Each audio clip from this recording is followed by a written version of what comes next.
Hello, so today I'm going to talk about my vegan journey. It's not really been something that I've talked about much on my YouTube channel as opposed to on my Instagram, where I clearly just don't shut up about it.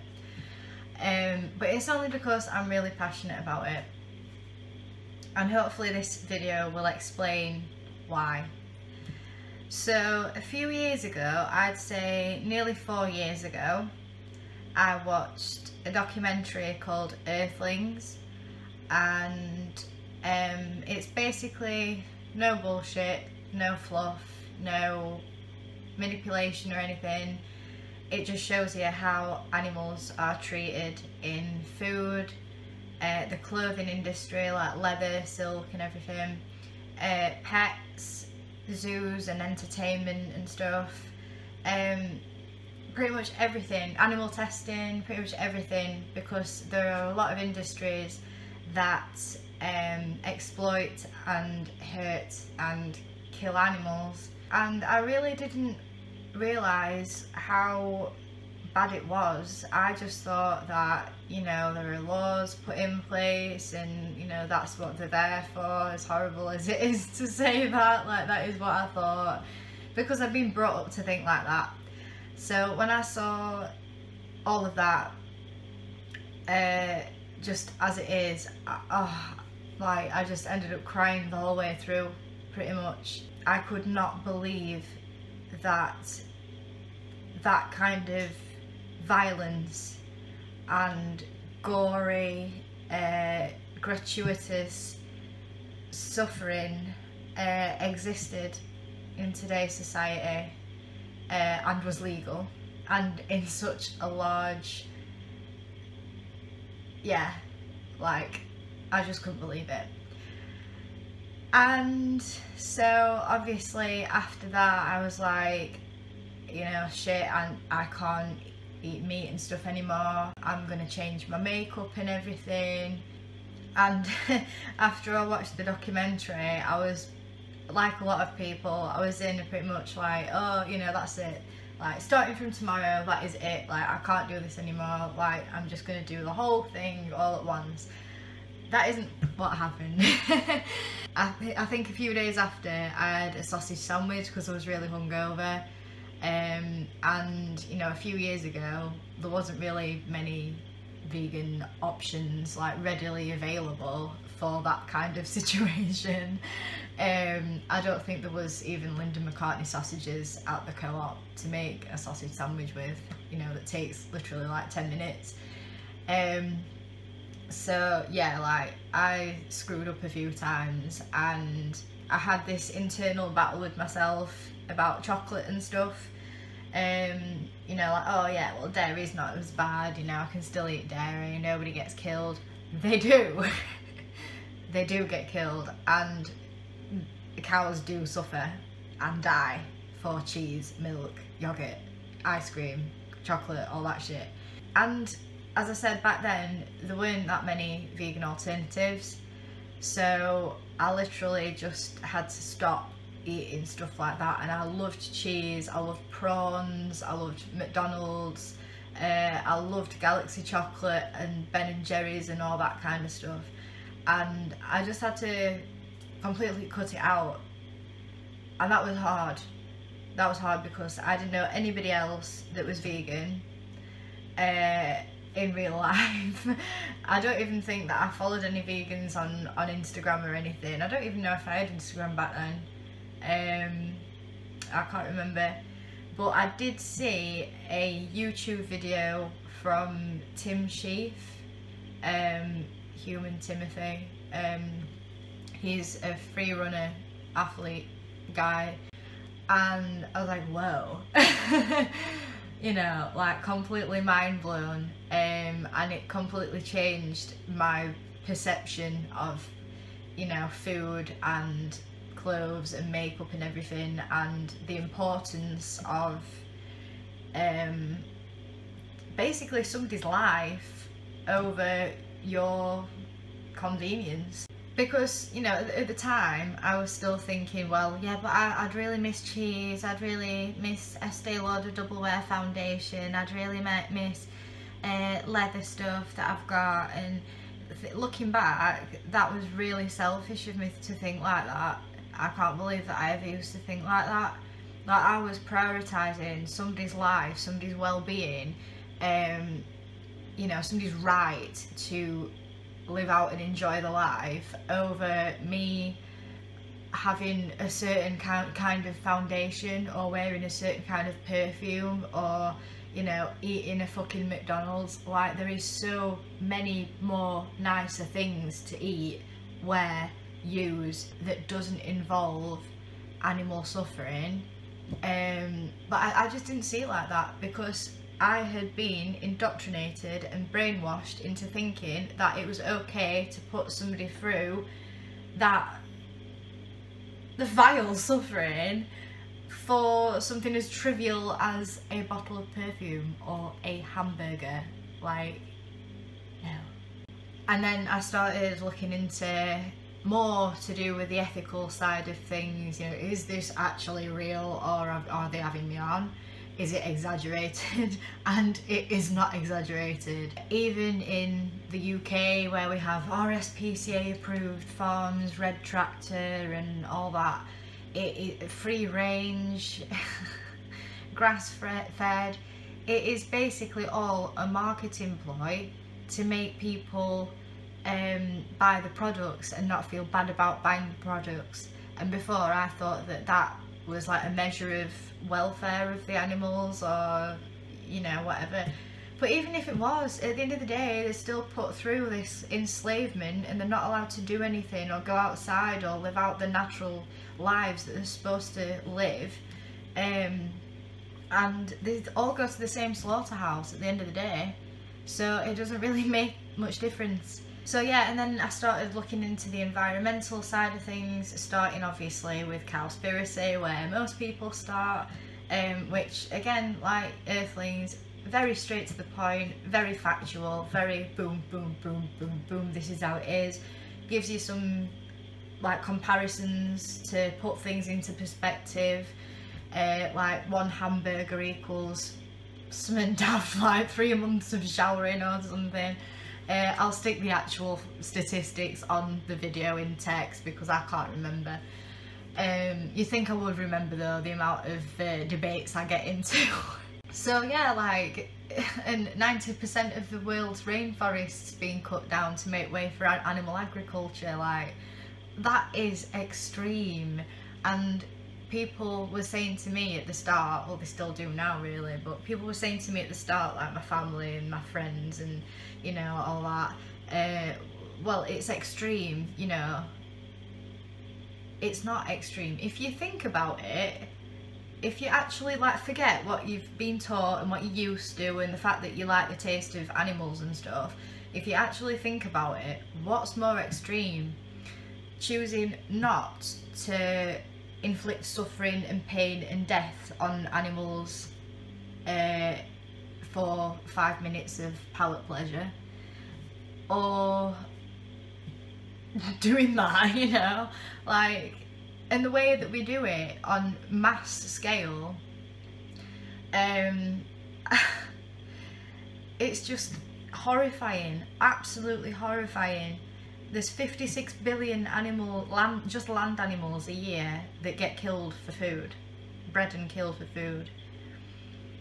And if we gave them the food that we give these animals to people, or used the land that we use to breed animals to kill, then world hunger would be sorted out in a few years.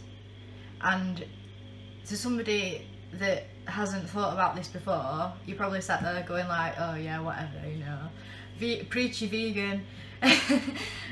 But if you actually look it up and read about it, which I do encourage you to do, you'll see that it is not bollocks. It is actually, that is how it would be. So, I mean, I've not got a very kind of, you know, facts, straight to the point kind of way of talking about things, as you can probably tell. and especially when it's something that I'm passionate about, like this.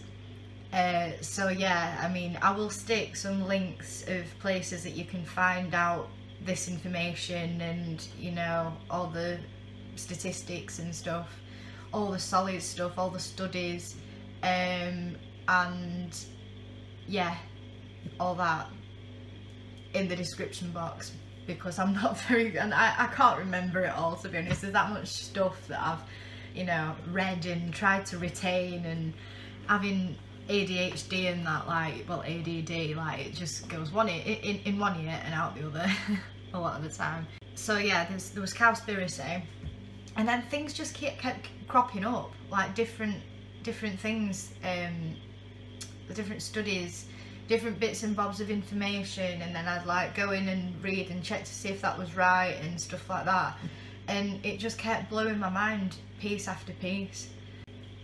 So I started out with food first. So I cut out, because I was a full-blown meat eater before I went vegan, so what I did is I cut out meat and I cut out dairy, but I was still eating stuff with milk powder in, you know, like packaged, processed, dry, like noodles and stuff like that. Well, not necessarily noodles, like crisps and stuff with milk powder in. Just shit, because I used to eat shit all the time. Like, I didn't have any clue about nutrition or anything, so I was still eating the shit that I ate before. And then after a bit, I started trying different foods that I'd never even tried before. Started teaching myself how to cook, because I didn't know how to cook before. It was really exciting actually, because, you know, I'd never done any of that, and when I cooked a meal, it was something really simple and boring, like omelette and, you know, egg on toast. I used to eat loads of eggs. The egg industry is one of the cruelest industries in all of this, by the way. You wouldn't think it, but it is. Baby chicks getting ground up alive, stuff like that. Oh. So yeah, it was a gradual thing. Then I moved on to cosmetics, and this was quite difficult for me, because I used to swear by Estee Lauder Double Wear foundation.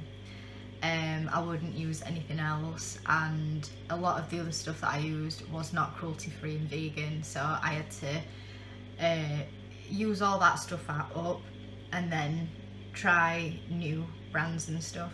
But now there are so many makeup brands that are vegan and cruelty free, like, it's hard not to have vegan and cruelty free makeup. You just need to make sure that you check to see if there's any colours that aren't vegan and stuff. And again, if you're not sure about that, there's so many comprehensive lists of things that aren't vegan and are vegan now. You can just Google it whilst you're in the shop and just check, yeah, that's vegan, no, that's not, I'll get another one, a different one, sorry. It is as easy as that. Whereas before, a few years ago, nearly 4 years ago, it was very difficult to do that. And, you know, like hair dye and stuff like that, there are loads of brands that are vegan and cruelty free. So yeah, and then after that I started on household cleaning products, and I used brands like Astonish and eCover. Astonish are like a really cheap cleaning products company, and you can find them in Home Bargains and B&M and stuff like that, supermarkets. Co-op supermarkets own brand cleaning products. They're mostly vegan and all cruelty free. Yeah, I mean, maybe I should make another video of, you know, household cleaning products, makeup, everything else. And then I looked at my clothes, because I had a lot of clothes and shoes and stuff that were real leather and real suede, and to be honest with you, I kept a lot of them, and then I slowly started whittling them down, charity shops, stuff like that, because I thought, I'm getting quite into this now and I'm getting quite passionate about it, and I want to be able to influence other people to make the connection as well. And if I'm wearing like suede bags and stuff, even though they're about 40 years old, it's not going to look very good, is it? It's not really setting an example. So yeah, and now I use obviously fake leather, which is absolutely everywhere. And same with suede as well. It's really easy to find fake suede.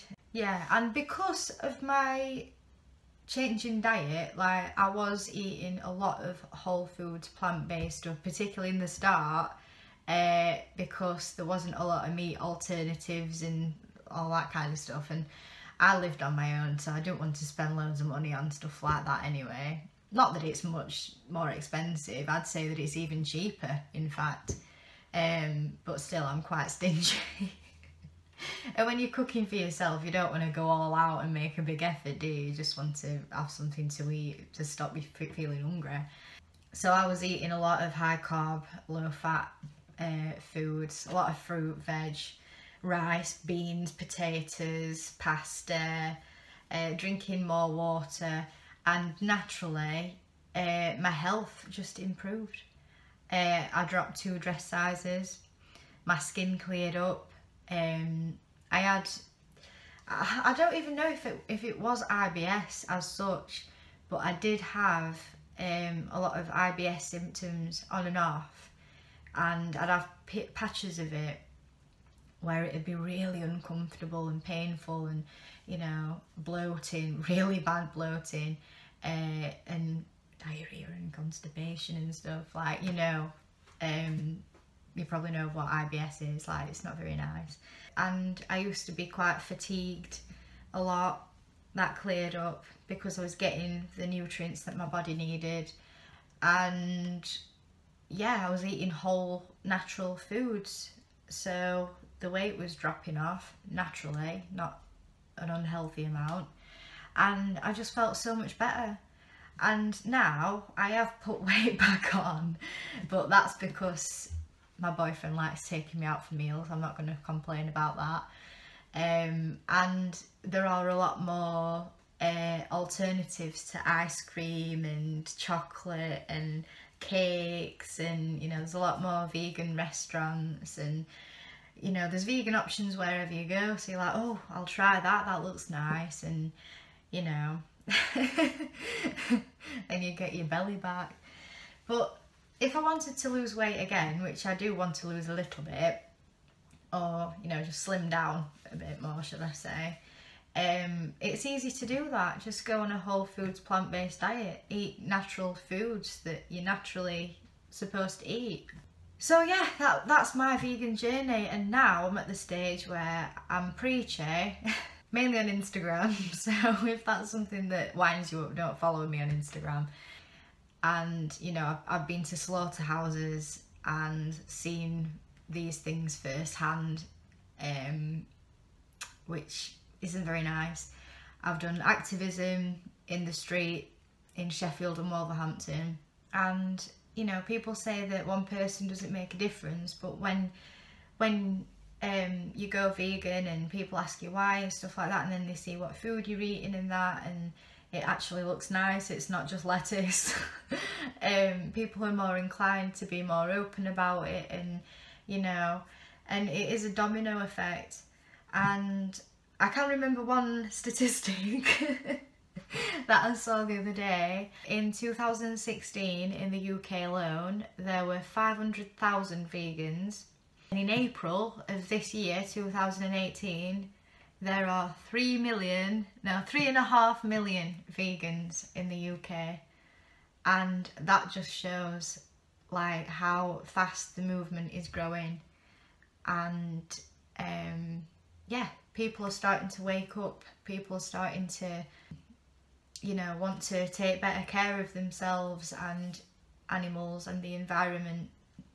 You know, people think that it's just a personal choice about food. It's not. It is an altruistic decision, a lifestyle, and it benefits everybody. It's not a selfish thing. The whole ethos behind veganism is about putting others first, you know, saying actually my taste buds are not more important than this animal's life. The rainforests do not have to be cleared because I want a hamburger. You know, I'm not going to give myself health problems because of me eating animal products. Animal products are directly linked to avoidable diseases and illnesses like cancers, heart disease, diabetes, obesity. You know, there are so many illnesses and diseases that can be avoided by avoiding animal products because plant-based food does not contain cholesterol. It's much lower in saturated fat. It contains more antioxidants and vitamins and nutrients and all that good stuff. A plant-based diet is highly alkaline, and no form of cancer can survive in an alkaline environment. I mean, that is probably another video, and I'm not very good at explaining stuff like that, but there is such a wealth of information out there about how a plant-based diet is good for your health and good at avoiding serious health problems. But the main reason why I went vegan is because of the animals, because of the ethical side of things. And I urge you, if you're watching this video, to research what happens to the animals, because I'm not going to show it on here. I've done a video in the past where I have shown clips of it and it did not go down very well, and it was quite aggressive, so I'm sorry for that. But yeah, like, if you could look into that, you will surprise yourself, and you might even have that kind of epiphany, oh my god, you know, life-changing experience that I did when I watched Earthlings. So yeah, that is my vegan journey, roughly, in a nutshell. Hope it's been helpful, and thank you for watching. See you again soon.